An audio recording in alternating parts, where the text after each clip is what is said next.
recently I posted a picture of a quilt that I was working on, and I did swirls in it, and I had some questions about how I do the swirls, and I just thought it would be a good idea to post a video to see if I can help some people out there with helping to quilt swirls. So basically I start with my swirl, I work my way in, and then I work my way back out. And I try and keep myself back to about where I started. And then I can branch off and I can do another one.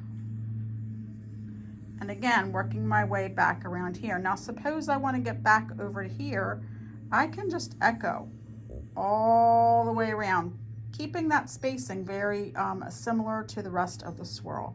And then I can branch off and I can do a swirl here.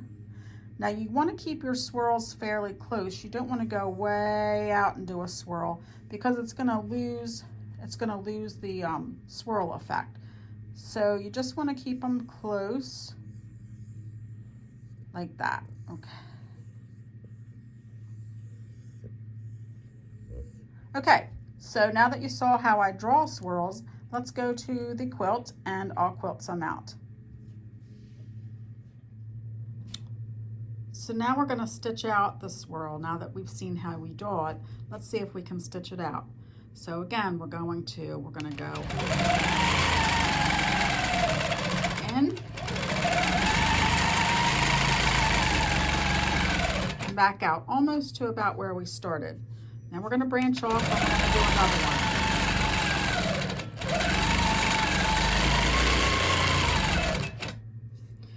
Now at this point, suppose I want to get back over here. How am I going to do that? I'm just going to echo.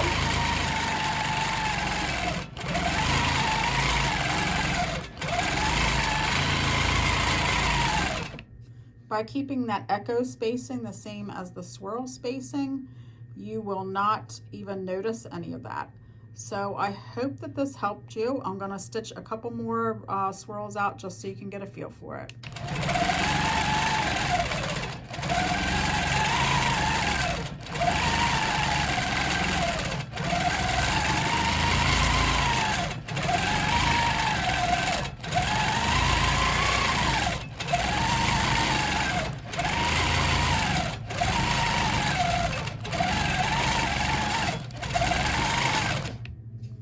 There you go.